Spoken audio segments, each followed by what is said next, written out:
మామూలుగా live updates గురించి నేను పెద్దగా వీడియోస్ అయితే చేయను, ఎందుకంటే ప్రతి చిన్న చిన్న ఇష్యూస్ అనేవి ఉంటాయి, దాని గురించి మనం డిస్కస్ చేసి వీడియోలు చేసి ఆ లైవ్లో చూడడానికి చాలా బోరింగ్గా ఉండే, మళ్ళీ దాని మీద వీడియోస్ ఏం చేస్తామనే ఉద్దేశంతో నేను చాలా వరకు అయితే అవాయిడ్ చేస్తాను.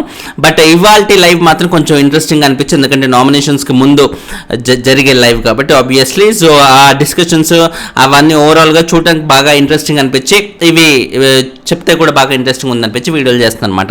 ఎనివే చూసుకుంటే ఫస్ట్ నామినేషన్స్కి ముందు వీళ్ళ ముగ్గురు అమ్మాయిలు నైనిక, విష్ణు అండ్ సీత, వీళ్ళ ముగ్గురు అదే పనిగా డిస్కస్ చేసుకుంటున్నారు అన్నమాట. ఎవరెవరిని నామినేట్ చేయాలి, ఇప్పుడు మనం ఏం చేసిన ఒక ప్లాన్ ప్రకారంగా నామినేట్ చేయాలి, మన నామినేషన్స్లోకి రాకుండా పక్కోళ్ళని ఇద్దరిద్దరిని వేసుకుంటూ వెళ్ళిపోతే ఆబ్వియస్లీ 2 votes పడ్డ కంటెస్టెంట్ ఎలాగో నామినేషన్స్లోకి వస్తాడు కాబట్టి తద్వారా మనం అలా ప్లాన్ చేసి చేద్దాము, చెప్పు నువ్వు ఊరికేస్తావు అన్నట్టు ఒకరికొకరు డిస్కస్ చేసుకుంటూ ఉన్నారు. ఇదేంటి ఈ గ్రూప్ గేమ్ కాదు ఇది.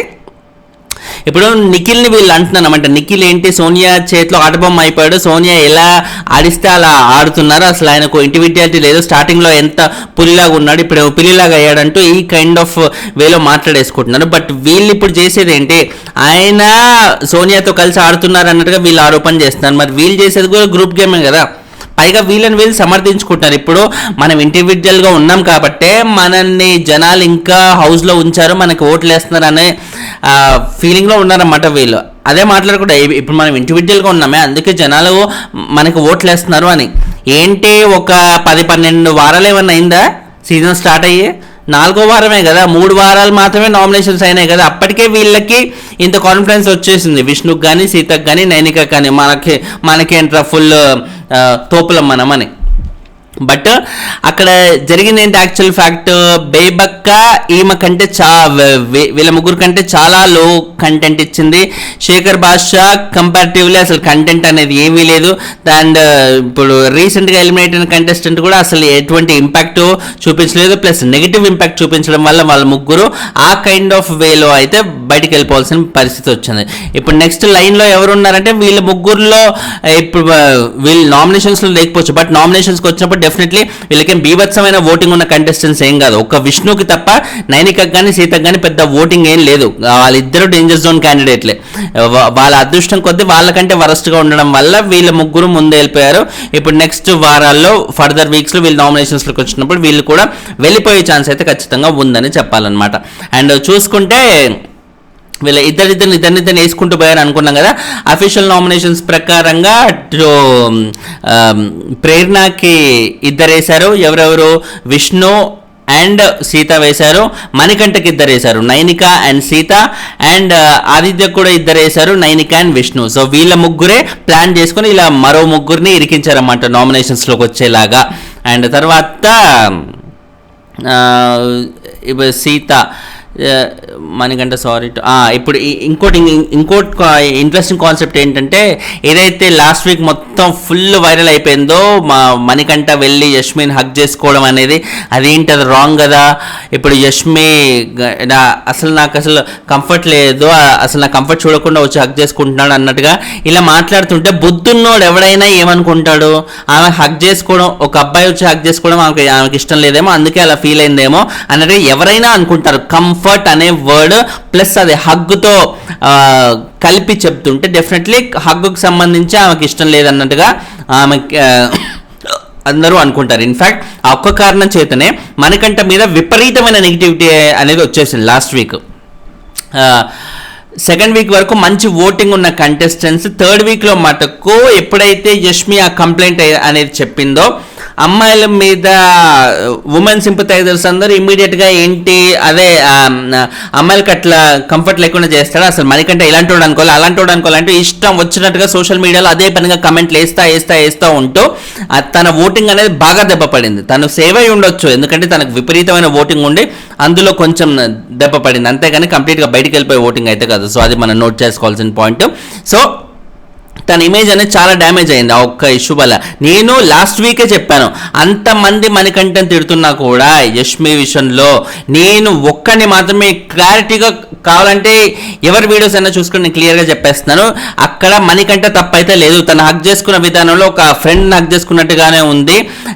దానికి యష్మి అలా రియాక్ట్ అవ్వడం అయితే కరెక్ట్ కాదు. ఆమె ఎందుకు అలా రియాక్ట్ అవుతుంది, కావాలని బ్యాట్ చేయాలని చూస్తుందంటూ ఈ టైప్లో రియాక్ట్ అయింది తప్ప మణికంఠ రాంగ్ అన్నట్టుగా నేను ఎక్కడ మెన్షన్ చేయలేదు. సో దానివల్ల తనకి బాగా డ్యామేజ్ అయిన మాట అయితే వాస్తవం, సోషల్ మీడియాలో బాగా వైరల్ ఉన్నాయి. బట్ ఇప్పుడు యష్మి ఏమంటుంది, ఏదైతే కన్ఫెషన్ రూమ్లో మణికంఠను పిలిచి ఆ వీడియోలు చూపెట్టి యష్మి ఇబ్బంది పడుతున్నట్టుగా చెప్పారు కాబట్టి, వీడియో చూపించబట్టి బయటకు వచ్చి మనోడు యష్మికి సారీ చెప్పిండు.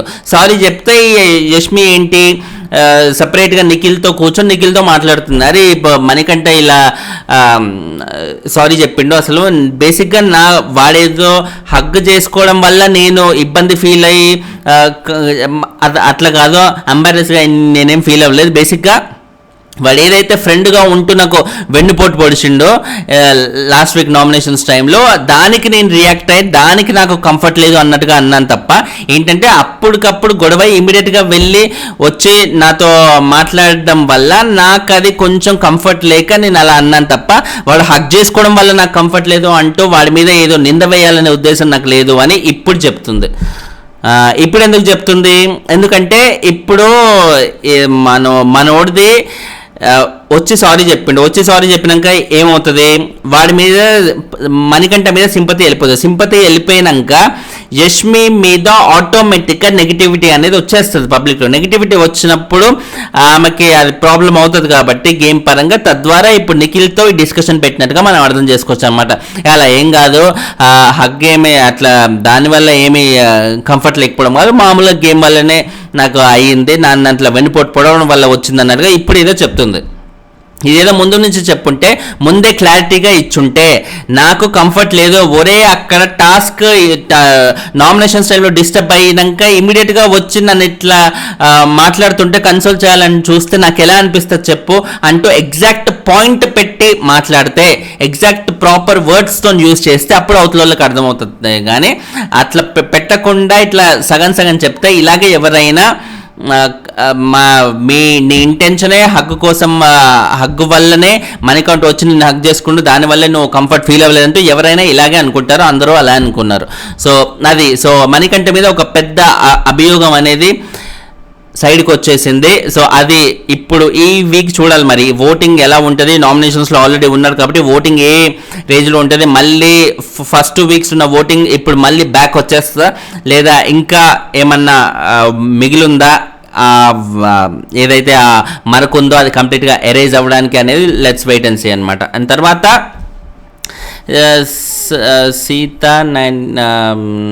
వీళ్ళు ఇప్పుడు వీళ్ళ ముగ్గురు, సీత, నైనిక అండ్ విష్ణు, వీళ్ళ ముగ్గురు యాక్చువల్లీ చాలాసేపు మాట్లాడుకున్నారు లైవ్లో. అదే పనిగా మాట్లాడుకుంటూ ఒరే ఇప్పుడు మణికంఠం చూస్తున్నైతే నాకేదో ఒక తెలియని నెగిటివ్ ఎనర్జీ వస్తుంది వాడి నుంచి, సిచ్యువేషన్ బట్టి వాడికి కనెక్షన్ వస్తూ ఉంటుంది, ఎవరి వల్ల వాడికి ఏం లాభం ఉంటుందో దాన్ని బట్టి వాడి రిలేషన్ మెయింటైన్ చేస్తూ ఉంటాడు. అండ్ ఒకసారి లాస్ట్ వీక్ చాలా వాళ్ళు లోలో ఉంటే, చాలా బాధపడుతుంటే నేను వెళ్ళి బూస్ట్ ఇచ్చిన, నైనిక చెప్తుంది అనమాట. నైనిక విత్ నబీలు, విష్ణు వీళ్ళందరితో కూర్చున్నప్పుడు చెప్తుంది, నేను వాడు బాధపడుతుంటే చాలా లోలో ఉంటే నేను వాడికి బూస్టప్ ఇచ్చిన, బూస్టప్ ఇచ్చినా కూడా వాడు ఒక థ్యాంక్స్ లేదు, కనీసం ఇట్లా చూసి కూడా ఇట్లా స్మైల్ ఇవ్వలేదు అన్నట్టుగా అయితే చెప్తుంది అనమాట. ఒకరిని ఓదారిస్తే నువ్వు కోరుకోవాల్సింది ఏంటి, వాడు ఓదార్పు నుంచి బయటికి రావాలని కోరుకోవాలి, అంతేగాని నన్ను గుర్తించాలి, నాకు థ్యాంక్స్ చెప్పాలి, దానికి అమ్మ నువ్వు వెళ్ళి ఓదార్చింది. గుర్తింపు లేకుండా, మణికంఠ గుర్తింపు లేకపోతే ఏంటి, ఆడియన్స్ గుర్తింపు ఉండడం ఇంపార్టెంట్ కదా. నువ్వు బిగ్ బాస్లో కంటిన్యూ అవ్వాలంటే మణికంఠ గుర్తిస్తే ఏంటి, గుర్తించకపోతే ఏంటి, how does it matter? So ఇక్కడ మణికంఠన్ కావాలని బ్యాట్ చేయడానికైనా నైనిక ఇలా చేసేది, ఇది నన్ను గుర్తించలేదు, నాకు థ్యాంక్స్ చెప్పలేదు అంటే మణికంఠ బ్యాట్ చేయడం కాకపోతే ఏంటిది, కావాలని కాకపోతే. అండ్ తర్వాత విష్ణు కూడా ఏమంటుంది, మణికంఠ విషయంలో నాకు కూడా ఒక కోపం ఉంది, నేను వాడితో మాట్లాడాలి అని అంటే ఆడేమో అసలు దాన్ని పట్టించుకోకుండా నాకు ఒక 1 వీక్ టైం ఇయ్యి అన్నట్టుగా అంటాడు. మాట్లాడడానికి 1 వీక్ టైం ఇవ్వడం ఏంటి యాటిట్యూడ్ చూపిస్తాడు అన్నట్టుగా అనుకునిందంట. బట్ ఈ వీక్ తను మణికంఠ నామినేట్ చేసే కంటే కూడా ఆదిత్యని నామినేట్ చేయడానికి ఎక్కువ ఇంట్రెస్ట్ చూపిస్తుంది. ఎందుకంటే ఆదిత్యతో ఏదైతే లాస్ట్ వీక్ లీడర్షిప్ క్వాలిటీస్ లేవు అంటూ ఒక పోట్ అయితే పొడిచాడో దానికి తగిన రివెంజ్ నేను వెంటనే తీర్చుకోవాలనే ఉద్దేశంతో ఇప్పుడు ఆమె నామినేట్ చేస్తానట్టుకైతే అంటుందన్నమాట. విష్ణుప్రియ చేసేవి ఏం చేసినా కూడా ఒక చైల్డిష్గానే ఉంటుంది. ఆమె థాట్ ప్రాసెస్ కానీ అవి చేసేవి కానీ అన్ని చైల్డిష్ వేలోనే ఉంటుంది. కానీ ఆమెకు వచ్చే ఓటింగ్ అయితే ఓ రేంజ్లో ఉంటుంది. ఆ ఓటింగ్కి ఆమె బిహేవియర్కి అసలు సంబంధమే లేదు. చాలా చిన్నపిల్ల చేష్టలే ఎక్కువ శాతం అయితే ఉన్నాయని చెప్పుకోవాలి. తర్వాత తర్వాత విష్ణు మొన్న ఒకసారి పృథ్వీని నామినేట్ చేద్దాం అనుకుందంట. బట్ అక్కడ ఆల్రెడీ ఎండ బాగా ఉండేసరికి ఓపెన్ ఎయిర్లో జరిగిన నామినేషన్స్ కాబట్టి ఎండ ఆల్రెడీ ఎక్కువ ఉండేసరికి అబ్బా దబ్బని వెళ్ళిపోవాలి అన్నట్టుగా చేయడం మానేసిందంట. ఎందుకంటే పృథ్వీ నామినేట్ చేస్తే ఆయనతో డిస్కషన్ గంట పెట్టాలి. ఆ గంట టైంలో ఎండలో అంతసేపు నిల్చోవాలంటే అయ్యే పని కాదని అవాయిడ్ చేసిందంట. సో నామినేషన్స్ అంటే బిగ్ బాస్లో ఎంత సీరియస్ ప్రాసెస్, అంత సీరియస్ ప్రాసెస్ని ఈవిడ ఇంత సిల్లీగా ఇంత ఈజీగా తీసేసుకుని చూడండి. సో నాగార్జున గారు అడుగుతారా లేదా, let's wait and see. And తర్వాత సీత ప్రేరణని నామినేట్ చేస్తా అంటుంది. ఏంటి చాలా స్ట్రాంగ్ పాయింట్స్తో చేస్తుందంట. అసలు ఇంతకుముందు ఎలా ఉన్నావు, ఇప్పుడు ఎలా ఉన్నావు, లాస్ట్ వీక్ అసలు ఓ రేంజ్లో ఉండేదో ఈ వీక్ కంప్లీట్గా ఇదైనావు. అండ్ మోర్ ఓవర్ ఎవరైనా యష్మితో ఏదైతే ఫస్ట్ వీక్ నామినేషన్స్ టైంలో అయిందో తను అసలు నా ఫ్రెండ్ ఏం కాదు, మేమేం పెద్ద క్లోజ్ కాదు అన్నట్టుగా యష్మి అని దానికి నువ్వు హర్ట్ అవ్వడం ప్లస్ సంచాలకంగా ఫెయిల్ అవ్వడం. అండ్ వీకెండ్ ఎపిసోడ్ నిన్నటి ఎపిసోడ్లో కూడా ఆమె ఏదైతే క్యారెక్టర్లెస్ అన్నదో విష్ణుని అది చెప్పుకుంటూ ఏడవడం ఇవన్నీ. సో ఎమోషనల్గా బాగా డౌన్ ఉన్నాం, అన్ని విధాలుగా ఫెయిల్ అవుతున్నాం అనే ఒక రీజన్ చెప్పుకొని సీత నామినేట్ చేస్తుందంట ప్రేరణని. ఇది ఒక రీజనా? సో బేసిక్గా ఏదో ఒక రీజన్ కావాలి ప్రేరణ నామినేషన్స్లో దింపడానికి. సో ఇవన్నీ కుంటి సాకులన్నీ వెతుక్కొని చెప్పుకున్నట్టు ఉంటుంది అనమాట ఇవన్నీ. తర్వాత మణికంఠన్ కూడా సీత నామినేట్ చేస్తూ నువ్వు సీత నామినేట్ చేస్తుందంట. ఏంటి అసలు నీ పాయింట్స్ చెప్పేసి ఇది చెప్పేసుకున్నామా మనం. మణికంఠ ఆయన పాయింట్స్ చెప్పేసి వేరే వాళ్ళగా అసలు నాకు అది చాలా చిరాకు ఉంటుంది కాబట్టి ఆ పాయింట్ బేసిస్ మీద నేను నామినేట్ చేస్తాను అన్నట్టుగా అయితే ముందే చెప్పేసింది. నామినేషన్స్లోకి వచ్చినప్పుడు కూడా యాస్టీజ్గా అదే తీసుకొచ్చే అవకాశమే ఫుల్గా ఉంది. ఎందుకంటే ఆల్రెడీ నైనిక మణికంఠ నామినేట్ చేసినట్టుగా మనం అర్థం చేసుకోవచ్చు అక్కడ ఆల్రెడీ రిలీజ్ అయిన ప్రోమోలో చూసుకుంటే. తర్వాత నైనిక ఇది నైనికాని సోనియా అడిగిందంట, అసలు ప్రేరణ క్యారెక్టర్లెస్ అని అన్నది కదా, ఆ విషయంలో అసలు నువ్వెందుకు ఇన్వాల్వ్ అయ్యాను, నువ్వు ఇన్వాల్వ్ అయ్యి అనవసరంగా అంత గట్టిగా అంత పెద్ద ఇష్యూ చేయాల్సిన అవసరం లేదు కదా, కాబట్టి వెళ్ళి సోనియాకి సారీ చెప్పు అని అనిందంట. నేను సారీ చెప్పడం ఏంది వాళ్ళిద్దరి మధ్య జరిగిన ఇష్యూకి? నా ఫ్రెండ్ని ఒకరు వచ్చి తిడితే నేను ఒక స్టాండ్ తీసుకోవడం ఒక మాట అనడం అదేమైనా తప్ప అన్నట్టుగా అయితే నైనిక అంటుంది. బేసిక్గా అది చాలా మంచి, ఇది ఒక ఫ్రెండ్ కోసం అంత సీరియస్ ఇష్యూలో ఒక స్టాండ్ తీసుకోవడం అనేది ఇట్స్ ఎ గుడ్ థింగ్. దాన్ని సోనియా తప్పనుకోవడం అనేది డెఫినెట్లీ రాంగ్ అని చెప్పాలి. ఎందుకంటే ఇప్పుడు ఆ ఇష్యూలో నైనికాకి మైలేజ్ వస్తుంది అని సోనియాకి తెలుసు కాబట్టి ఒక స్టాండ్ తీసుకున్నప్పుడు ఇప్పుడు సోనియా చెప్పినట్టు నైనిక వెళ్ళి సారీ చెప్పింది అనుకో, ఈమె ఏంటి స్టాండ్ తీసుకుంది అనుకుంటే ఇలా సారీ చెప్పేసిందని వెంటనే ఆమెకి ఇట్లా ఆడియన్స్ లైట్ తీసుకుంటారని ఆమె ఉద్దేశం అనమాట. ఆమెకు వచ్చిన మైలేజ్ మొత్తం ఎరేజ్ అయిపోతుందని సోనియా ప్లాన్. బట్ నైనికకి అది అర్థమై ఆమె నాకు చెప్పేది అన్నట్టుగా అయితే ఉండింది. తర్వాత యష్మి నిఖిల్తో చెప్పేది ఏంటి, ఓకే ఇవన్నీ చెప్పేసుకున్నాం మనం. లాస్ట్కి ఇంకొక పాయింట్ ఏంటంటే విష్ణు వాళ్ళు వీళ్ళందరూ అంటున్నారు ఇప్పుడు మాటికి వీకెండ్ ఎపిసోడ్లో సోనియా వుడ్ బై గురించి ఎందుకు పాయింట్ వస్తుంది, అక్కడ ఏదో జరుగుతుంది, ఆ టాపిక్ ఎందుకు వస్తుంది అన్నట్టుగా వీళ్ళు డిస్కస్ చేసుకుంటున్నారు అనమాట. అంటే వీళ్ళ ఉద్దేశం ఏంటంటే ఆల్రెడీ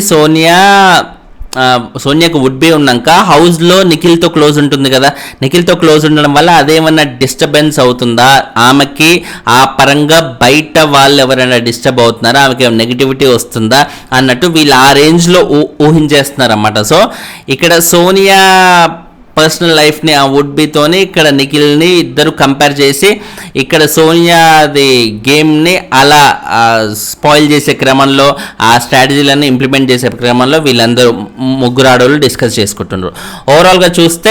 బట్ కానీ చూస్తే ఓవరాల్గా మామూలుగా చూస్తున్నా కూడా సోనియా నిఖిల్ మధ్య అటువంటి రిలేషన్ వాళ్ళకు ఉందో లేదో పక్కన పెడితే సోషల్ మీడియాలో మాత్రం వీళ్ళ మధ్య సంథింగ్ ఏదో నడుస్తుందిరా అన్నట్టుగా అండ్ సోనియా నిఖిల్ నిఖిల్ని పట్టుకునే విధానం కానీ అక్కడిక్కడ చేతులు వేసి కూర్చోవడం కానీ అవన్నీ చూస్తుంటే చిరాకే అనిపిస్తుంది ఎవరికైనా కూడా.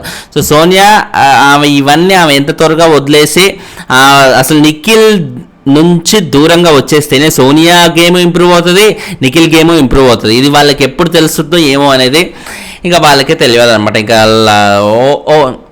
ఓవరాల్గా చూసుకుంటే అది మీకు ఏమనిపించింది కింద కమెంట్ చేయండి, ఛానల్ని సబ్స్క్రైబ్ చేయండి. లైకులు కొడుతుంటే వీడియోలు ఎక్కువ మంది కనిపిస్తాయి, దయచేసి లైకులు కొట్టండి. ఇన్స్టాగ్రామ్ లైక్ చేస్తుండండి, ఇక్కడ నేను చిన్న చిన్న అప్డేట్స్ కానీ మీమ్స్ కానీ అక్కడ పోస్ట్ చేస్తుంటాను సరదాగా నవ్వుకోవడానికి.